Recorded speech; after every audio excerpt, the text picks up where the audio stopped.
जय गुरु जी। संगत जी, श्री शिव महापुराण का 7वें खंड का दूसरा, तीसरा और चौथा अध्याय पढ़ने जा रहे हैं हम लोग। शिव जी की कथा को आगे बढ़ाते हैं। दूसरा अध्याय, ओम नमः शिवाय, शिव जी सदा सहाय। ओम नमः शिवाय, गुरु जी सदा सहाय। दूसरा अध्याय। इतनी कथा सुनकर नारद जी बोले, हे पिता, आप संसार में शिव जी के सबसे बड़े भक्त हैं। अस्तु, मेरी यह इच्छा है कि मैं आपके द्वारा शिव जी के अवतारों का वर्णन विस्तार सहित सुनूं। आप मेरी इस अभिलाषा को पूर्ण कीजिए। नारद के मुख से यह शब्द सुनकर ब्रह्मा जी प्रेम मग्न होकर कहने लगे, हे नारद, मैं शिव जी की अन्य लीलाएं सुनाता हूँ, ध्यान से सुनो। मुझे तथा विष्णु जी को शिव जी ने ही उत्पन्न किया है। जिस समय उन्होंने मुझे तथा विष्णु जी को उत्पन्न करके यह आज्ञा दी कि तुम दोनों संसार की उत्पत्ति तथा पालना करो, उस समय हम दोनों ने शिव जी से यह कहा, हे प्रभो, आप भी अवतार लेकर प्रलय का कार्य स्वयं करना स्वीकार करें। यह सुनकर शिव जी ने मेरी भौहों के बीच भाग से अपने अंश रूप में अवतार लिया। शिव जी के उस अवतार का नाम महेश हुआ और वे कैलाश पर्वत पर निवास करने लगे। हे नारद, शिव जी तथा महेश में किसी प्रकार का अंतर नहीं। वे पापों से रहित तथा परम दयालु हैं। वे अपने भक्तों का मनोरथ पूर्ण करते हैं तथा उनके ऊपर सदैव कृपा बनाए रखते हैं। उन्होंने ही शबर तथा मद्र को मुक्त किया है। उन्होंने राजा भद्राक्ष के कष्टों को दूर किया। उन्होंने अपने करोड़ों पापी भक्तों को मुक्ति प्रदान की तथा भक्तों के कल्याण के निमित्त करोड़ों अवतार धारण किए। उन्होंने नंद, वैश्य तथा किरात को मुक्ति देकर अपना द्वारपाल बनाया तथा भिक्षुक का स्वरूप धारण कर दारुकवन में अनेक प्रकार के चरित्र किए। उन्होंने मुनियों को क्रोधित कर स्वयं को शाप दिलाया। तभी से संसार में शिवलिंग की पूजा प्रचलित हुई है। हे नारद, काशी के राजा की सुंदरी नामक एक पुत्री शिवालय में झाड़ू दिया करती थी, इसलिए वह मुक्ति को प्राप्त हुई। शिवजी ने एक बड़े भारी चोर को अपनी कृपा से तार दिया तथा रावण को तीनों लोकों का राज्य प्रदान किया। जिस समय रावण ने ब्राह्मणों को दुख पहुंचाना आरंभ किया, उस समय शिवजी ने रावण से अपने तेज को ले लिया और रामचंद्र जी को अपना बाण देकर रावण को मरवा डाला। उन्हीं शिवजी ने राजा श्वेत के निमित्त काल का नाश किया तथा राजा दशार को उसकी पत्नी सहित मुक्ति प्रदान कर तीनों लोकों में पंचाक्षरी मंत्र की महिमा प्रतिष्ठित की। शिवजी ने राजा मित्रशठ पर कृपा की। वह अपने राज्य को छोड़ बैठा था, सो शिवजी की दया से वह अपनी पत्नी सहित मुक्त हुआ। चंद्रसेन तथा श्री गर्भ ने त्रयोदशी के दिन प्रदोष व्रत करके शिवजी की कृपा द्वारा मुक्ति प्राप्त की और इसी व्रत द्वारा धर्मगुप्त भी मुक्त हुआ। हे नारद, शिवजी ने राजा चंद्रागद को तक्षक के भय से मुक्त किया तथा उसकी पत्नी सीमंती को सोमवार का व्रत रखने के कारण मोक्ष प्रदान किया। शिवजी ने ही इंद्र नामक ब्राह्मण को तारा तथा पिंगल को अपने समान बना लिया। सीमंतनी की पुत्री पन्ना तथा पुष्पति को भी उन्होंने मुक्ति प्रदान की। दुर्जन नामक यवन देश का राजा अपने शरीर में मृतक भस्म लगाने पर ही मुक्ति को प्राप्त हो गया। भद्रसेन का पुत्र सुधर्मा तथा उसके मंत्री का पुत्र तारक रुद्राक्ष धारण करने के प्रताप से मुक्त हो गए। शिवजी ने महानंदा तथा उसके वंश को अग्नि में जलाने से बचाया। उन्होंने देवव्रत ब्राह्मण की पुत्री शारदा पर कृपा की। विडम्ब तथा उसकी पत्नी विचिका, जो व्यभिचार के कारण भ्रष्ट हो गई थी, उन्हें शिवजी ने अपना यश सुनाकर धन्य कर दिया। उन्हीं शिवजी ने अनेक विचित्र चरित्र करके इंद्र के मद को चूर्ण कर दिया तथा बृहस्पति की बनाई हुई स्तुति को सुनकर इंद्र को प्राण दान दिया। जिस समय चंद्रमा अपनी गुरु की पत्नी को भगा ले गया, उस समय शिवजी ने उसका अभिमान नष्ट करके बृहस्पति को उनकी पत्नी वापस दिलवा दी। हे नारद, कैलाश पर्वत पर जो महेश जी विराजमान हैं, वे शिवजी के पहले अवतार हैं। वे अपने गणों के साथ लिए हुए संसार के कल्याण के निमित्त अनेक प्रकार की कथाओं का वर्णन करते हैं। वे वट वृक्ष के नीचे बैठकर कभी अपने ध्यान में मग्न हो जाते हैं और कभी समाधि द्वारा अपने ब्रह्म स्वरूप को प्रकट करते हैं। वे कभी राजाओं के समान आनंद भवन में बैठकर विहार करते हैं और कभी धर्म चर्चा करते हुए अपने बालकों को खिलाते हैं। वे कभी तपस्वी का रूप धारण कर दिगंबर हो जाते हैं और कभी मुंडों की माला पहनकर अपने शरीर में भस्म रमा लेते हैं। वे कभी संसार को त्याग कर भूत प्रेतों की उत्पत्ति करते हैं और कभी परमहंसों के समान एकांत में निश्चल बैठे रहते हैं। कभी प्रदोष काल में भस्म धारण करते हैं और कभी छोटे बालकों के समान विविध प्रकार के चरित्र करते हैं। हे नारद, वहां कैलाश पर्वत पर स्थित होकर सनक, सनंदन आदि शिवजी की अत्यंत सेवा किया करते हैं। कभी मैं तथा विष्णु जी वहां पहुंचकर शिवजी की सेवा किया करते हैं। कभी कभी शिवजी का ऐसा दरबार लगता है कि उसमें सब देवता एकत्र होते हैं। उस समय शिवजी गिरिजा सहित सिंहासन पर सुशोभित होते हैं। तब विष्णु जी मृदंग बजाते हैं, सरस्वती बीना पर राग अलापती हैं, लक्ष्मी जी गीत गाती हैं, इंद्र बांसुरी बजाते हैं, मैं ताल देता हूँ तथा अन्य सब देवता उनकी आरती उतारते हैं। इस प्रकार सब लोग अपने अपने भजनों को मीठे स्वरों में गाकर शिवजी को प्रसन्न करते हैं। शिवजी तथा गिरिजा का यह दूसरा रूप तीनों लोकों को अत्यंत कल्याण करने वाला है। हे नारद, शिवजी अपने भक्तों की प्रसन्नता के निमित्त अनेक अवतार लेकर विभिन्न प्रकार की लीलाएं किया करते हैं। शिवजी के करोड़ों नाम तथा करोड़ों चरित्र हैं। इसी प्रकार उनके रूपों की भी कोई गिनती नहीं है। तुमने, शारदा ने, शेष जी ने तथा अन्य सब देवताओं ने भी शिवजी के यश का बहुत वर्णन किया, परंतु तुम में से कोई भी उसका पार नहीं पा सका। शिवजी के समान सुख देने वाला अन्य कोई नहीं है। उनकी ऐसी विचित्र लीला है कि वे स्वयं तो अपने शरीर में भस्म धारण करते हैं और अपने भक्तों को सब प्रकार के रास रंग देते हैं। वे स्वयं हलाहल पाते हैं, हलाहल पीते हैं तथा भक्तों को पीने के लिए अमृत देते हैं। वे स्वयं मुंडों की माला तथा सांपों की कंठी पहनते हैं, परंतु अपने भक्तों को रत्नाभूषण देते हैं। इन सबसे भी बढ़कर उनके संबंध में विचित्र बात यह है कि अन्य सब देवता तो सेवा करने से प्रसन्न होते हैं, परंतु वे बिना सेवा किए ही प्रसन्न हो जाते हैं। हे नारद, ऐसे दयालु स्वामी को त्याग कर जो भी मूर्ख मनुष्य इधर उधर भटकते हैं, उनसे अधिक हतभाग्य और कौन है।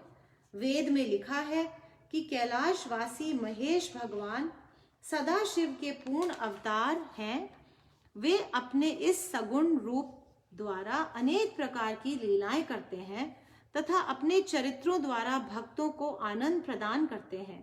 मनुष्य को उचित है कि वह शिव शंकर के चरणों में अपने चित्त को लगाए रहे। ओम नमः शिवाय। शिवजी सदा सहाय। ओम नमः शिवाय। गुरुजी सदा सहाय। तीसरा अध्याय। ब्रह्मा जी ने कहा, हे नारद, अब मैं तुमसे शिवजी के 5 अवतारों की कथा का वर्णन करता हूँ। उन्होंने सर्वप्रथम मुझे सृष्टि उत्पन्न करने की शक्ति दी, तदुपरांत ज्ञान दिया था। फिर प्रत्येक कल्प में वे मुझे उपदेश देते रहे, जिसके द्वारा मैंने सृष्टि को उत्पन्न किया। तुम उन अवतारों की कथा ध्यान पूर्वक सुनो। हे नारद, जब श्वेत लोहित नामक 19वां कल्प आया, उस समय मैंने यह विचार किया कि अब सृष्टि उत्पन्न करनी चाहिए। तब मैंने शिवजी का ध्यान किया। उस समय शिवजी बाल स्वरूप धारण कर श्वेत लोहित वर्ण से अपने 4 शिष्यों के साथ प्रकट हुए। वे मुझे बड़ी कृपा दृष्टि से देख रहे थे। उस समय मैंने उन्हें देखकर अपने मन में यह विचार किया कि यह बालक कौन है। तभी भगवान सदाशिव की कृपा से मुझे यह ज्ञान प्राप्त हुआ कि यह बालक और कोई नहीं अपितु परब्रह्म शिवजी ही हैं। उस समय मैंने उनकी स्तुति करते हुए हाथ जोड़कर इस प्रकार कहा, हे प्रभो, आपके समान कृपालु और कौन है। अब आप मुझे ऐसी शक्ति दीजिए जिससे मैं सृष्टि को उत्पन्न कर सकूं।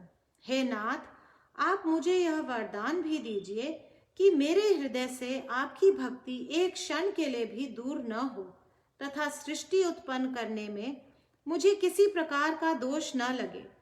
मेरी इस प्रार्थना को सुनकर शिव जी ने एवमस्तु कहा। तदुपरांत वे इस प्रकार कहने लगे, हे ब्रह्मा, तुम्हें हमारे चरणों में सच्ची प्रीति है, इसलिए हमने प्रकट होकर तुम्हें अपना दर्शन दिया है। हमारा नाम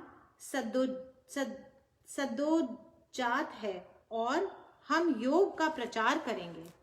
हे नारद, इतना कहकर शिव जी ने अपने अंग से 4 लड़कों को उत्पन्न किया। उन सब के शरीर का रंग श्वेत था। वे शिष्य नाम से प्रसिद्ध होकर योग शास्त्र की पद्धति को प्रकट करने के हेतु शास्त्र पाठी हुए। उनके नाम इस प्रकार हैं: सनंदन, नंदन, विश्वनंद और उपनंद। अपने इन 4 शिष्यों द्वारा शिवजी ने संसार में योग शास्त्र को प्रकट किया।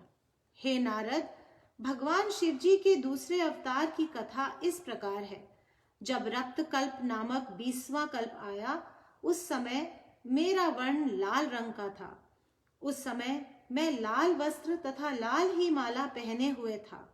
अस्तु, जब मैंने सृष्टि उत्पन्न करने की इच्छा से भगवान सदाशिव का ध्यान किया, तो वे लाल वस्त्र, लाल नेत्र तथा लाल रंग के ही आभूषण धारण किए हुए एक बालक रूप में प्रकट हुए। उस समय मैंने उनका नाम वामदेव जानकर स्तुति तथा प्रणाम किया और यह प्रार्थना की कि हे प्रभु, आप मुझ पर ऐसी कृपा करें जिससे मैं सृष्टि रचना कार्य में समर्थ हो सकूं। यह सुनकर उन बाल रूपी धारी शिवजी ने एवमस्तु कहा। तदुपरांत उन्होंने अपने 4 शिष्य उत्पन्न किए, जिनका रूप, वर्ण तथा वस्त्र आदि सब लाल रंग के थे। उनके नाम विरज, विवाह, विशोक तथा विश्वभावन हुए। तदुपरांत शिवजी ने अपने उन 4 शिष्यों सहित योग की स्थापना की। हे नारद, तीसरे अवतार की कथा इस प्रकार है कि जब पीतवासा नामक 21वां कल्प आया, तब मैंने सृष्टि उत्पन्न करने की इच्छा से शिवजी का ध्यान किया। उस समय शिवजी पीत वस्त्र, पीत अलंकार तथा पीत वर्ण धारण किए हुए मेरे सम्मुख प्रकट हुए। जब मैंने ध्यान धर कर उन्हें पहचाना, तब शिव गायत्री का जप करके उनकी बहुत प्रकार से स्तुति की और उनसे यह प्रार्थना की, आप मुझे सृष्टि उत्पन्न करने की सामर्थ्य प्रदान करें। तब उन तत्पुरुष नामक शिवजी ने एवमस्तु कहकर अपने शरीर से 4 शिष्य उत्पन्न किए, जो पीले रंग के वस्त्र, आभूषण आदि धारण किए हुए थे और जिनके शरीर का रंग भी पीला था। उनके द्वारा शिवजी ने संपूर्ण संसार में योग शास्त्र को उत्पन्न किया। हे नारद, चौथे अवतार की कथा इस प्रकार है कि जब पीतवासा कल्प को 1 दिव्य सहस्त्र वर्ष व्यतीत हो गए तथा परिव्रत नामक कल्प आया, उस समय मैंने सृष्टि उत्पन्न करने की इच्छा से शिवजी का ध्यान किया। तब वे काले वस्त्र, काले यज्ञोपवीत, काले मुकुट तथा काली भस्म को धारण किए हुए बालक रूप में प्रकट हुए। जब मैंने ध्यान धर कर उन्हें पहचाना, तो यह ज्ञात हुआ कि ये अघोर अवतार हैं। उस समय मैंने उनकी स्तुति करते हुए दंडवत की और यह कहा, हे प्रभु, आप मुझे सृष्टि उत्पन्न करने की शक्ति प्रदान कीजिए। उस समय उन अघोर अवतारी शिवजी ने मुझसे तथास्तु कहकर यह उत्तर दिया, हे ब्रह्मा, हमारा यह स्वरूप कष्टों को दूर करेगा तथा हमारा मंत्र तुम्हारे संपूर्ण कार्यों को सिद्ध करेगा। इतना कहकर उन्होंने अपनी भुजा से 4 शिष्य उत्पन्न किए, जो स्वरूप में उन्हीं के समान थे। तब उन्होंने अघोर योग को संसार में प्रसिद्ध किया, जिससे सब जीवों को एक जैसा कहा गया है। हे नारद, 5वें अवतार की कथा इस प्रकार है कि जब विश्वरूप नामक 23वां कल्प आया, तब मैंने सृष्टि उत्पन्न करने के हेतु शिवजी का ध्यान किया। अस्तु, मेरी प्रार्थना पर सर्वप्रथम विश्व रूपा भवानी प्रकट हुई। उनके समस्त वस्त्राभूषण श्वेत थे तथा उनके शरीर का रंग भी श्वेत था। फिर उसी प्रकार के वस्त्र, आभूषण एवं वर्ण से युक्त होकर भगवान सदाशिव भी प्रकट हुए। उस समय मैंने ध्यान धरकर यह जाना कि इनका नाम ईशान है। अस्तु, मैंने उन्हें दंडवत प्रणाम करने के उपरांत यह प्रार्थना की कि आप कोई ऐसा उपाय कीजिए जिससे संपूर्ण सृष्टि की पुनः वृद्धि हो। यह सुनकर ईशान रूप शिवजी ने अपनी शक्ति विश्व रूपा सहित 4 पुत्रों को उत्पन्न किया। उनके शरीर का रंग तथा वस्त्र आदि भी श्वेत ही थे। उन चारों के नाम इस प्रकार हैं: जटी, मुंडी, शिखंडी तथा अर्धमुंडी। ईशान रूप शिवजी ने अपने इन शिष्यों द्वारा योग शास्त्र को प्रकट किया। उस धर्म द्वारा मनुष्य आवागमन से छूटकर निर्भय हो जाते हैं। हे नारद, इसी प्रकार 5 कल्पों में शिवजी ने 5 अवतार धारण किए। यह सभी अवतार भक्तों को आनंद देने वाले हैं तथा इनकी कथा सुनने से दोनों लोकों में सुख प्राप्त होता है।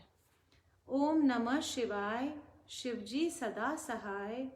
ओम नमः शिवाय, गुरुजी सदा सहाय। 4था अध्याय। ब्रह्मा जी ने कहा, हे नारद, अब मैं तुमसे शिवजी के 8 अवतारों का वर्णन करता हूं। जिस प्रकार सूत के डोरे में मणि और रत्न पिरोए रहते हैं, उसी प्रकार यह संपूर्ण संसार इन 8 अवतारों में स्थित है। उनके नाम इस प्रकार हैं: शर्व, भव, रुद्र, उग्र, भीम, पशुपति, ईशान तथा महादेव। ये 8 अवतार पृथ्वी, जल, अग्नि, वायु, आकाश, यज्ञ भूमि, सूर्य तथा चंद्रमा में स्थित रहते हैं। अर्थात ये शर्व रूप होकर पृथ्वी का भार अपने ऊपर लिए हुए हैं और संपूर्ण संसार को प्रसन्नता प्रदान करते हैं। भवरूप होकर जल में रहते हैं और संपूर्ण प्राणियों के कष्टों को दूर करते हैं। रुद्र रूप होकर अग्नि में निवास करते हैं और प्रकाश द्वारा सब लोगों को आनंद प्रदान करते हैं। उग्र रूप होकर वायु में निवास करते हैं, जिससे सब प्राणी जीवित रहते हैं। भीम रूप होकर आकाश में जाकर निवास करते हैं और संपूर्ण संसार को अपने में समेटे रहते हैं। पशुपति होकर क्षत्रज्ञ है, जिससे सब लोगों को सुख मिलता है। ईशान रूप होकर वे सूर्य में स्थित रहते हैं, जिससे पृथ्वी तथा आकाश सब प्रकाशित बने हैं। महादेव होकर उन्होंने चंद्रमा में अपना निवास बनाया है और संपूर्ण जीवों का पालन करते हैं। हे नारद, शिवजी के यह 8 मुख्य रूप हैं। इस प्रकार शिवजी सब में प्रकट हैं। शिवजी का पूजा करने से संपूर्ण ब्रह्मांड का पालन पोषण हो जाता है। जिस प्रकार माता पिता को अपने बालक के पर प्रीति होती है, उसी प्रकार मनुष्य को चाहिए कि संसार के समस्त प्राणियों पर प्रेम रखें। ऐसा आचरण करने वाले व्यक्ति के ऊपर शिवजी अत्यंत प्रसन्न होते हैं। अस्तु, सब जीवों में शिवजी का ही स्वरूप जानकर सब पर स्नेह रखना चाहिए। जो मनुष्य अपनी भलाई चाहता हो, उसे उचित है कि वह शिवजी के इन 8 स्वरूप की सेवा किया करे। इन स्वरूपों के चरित्रों की कथा सुनने तथा सुनाने से भी आनंद की वृद्धि होती है। इतनी कथा सुनाकर ब्रह्मा जी ने कहा, हे नारद, अब मैं अर्धनारीश्वर अवतार का वर्णन करता हूँ। जब मैंने सृष्टि को उत्पन्न करना आरंभ किया, तो मैंने उसका पालन भी माता के समान किया, परंतु वह किसी भी प्रकार वृद्धि को प्राप्त नहीं हुई। उस समय मैं अत्यंत चिंतित होकर यह विचार करने लगा कि अब मैं कहाँ जाऊं और किसकी सहायता लूं। उस समय मुझे चिंतित देखकर यह आकाशवाणी हुई कि हे ब्रह्मा, तुम मैथुनी सृष्टि उत्पन्न करो, वह सृष्टि वृद्धि को प्राप्त होगी। उस आकाशवाणी को सुनकर मेरे भी मन में ऐसी इच्छा हुई कि मैं ऐसी ही सृष्टि उत्पन्न करूं, परंतु उसमें मुझे सफलता नहीं मिली। तब मैंने यह विचार किया कि बिना शिव जी की सहायता से मेरा मनोरथ सफल न होगा, इसलिए मैंने तपस्या करनी आरंभ की। मेरे उस तप से प्रसन्न होकर शिव जी अर्धांगी स्वरूप धारण कर मेरे पास आए। उन्हें देखकर मैंने बड़ी स्तुति की तथा अपनी अभिलाषा कह सुनाई। उस समय शिव जी ने यह कहा, हे ब्रह्मा, हम तुम्हें वरदान देते हैं कि तुम्हारा मनोरथ पूर्ण होगा। इतना कहकर उन्होंने अपने शरीर को शक्ति से अलग कर लिया। तब शिव और शक्ति के दोनों अलग अलग रूप दिखाई दिए। इस चरित्र को देखकर मुझे और भी अधिक प्रसन्नता हुई। तब मैंने आकाशवाणी का वृतांत सुनाते हुए शक्ति से यह प्रार्थना की, आप दक्ष के घर अवतार लें और शिवजी भी अवतार लेकर आपके साथ विवाह करें। मेरी इस प्रार्थना को सुनकर शक्ति ने एवमस्तु कहा। तदुपरांत उन्होंने अपनी भौहों के बीच से अन्य शक्तियां उत्पन्न की और शिवजी की ओर देखने लगी। उस समय शिवजी ने हंसकर कहा कि ब्रह्मा ने हमारी प्रसन्नता के निमित्त बहुत तप किया है, अस्तु तुम इनके मनोरथ पूर्ण करो। यह सुनकर शक्ति ने मेरी अभिलाषाओं को पूर्ण किया। तदुपरांत वे मुझे वरदान देकर अंतर्ध्यान हो गए। हे नारद, इस प्रकार शिवजी से वरदान पाकर मैंने मैथुनी सृष्टि को उत्पन्न किया है। इस अवतार की कथा सब प्रकार की अभिलाषाओं को पूर्ण करने वाली है। ओम नमः शिवाय। शिवजी सदा सहाय। ओम नमः शिवाय। गुरुजी सदा सहाय। संगत जी, आज की कथा यहीं समाप्त करते हैं। अगली रीडिंग संडे को सुबह 8 बजे होगी। जय गुरु जी। शुक्राना गुरु जी।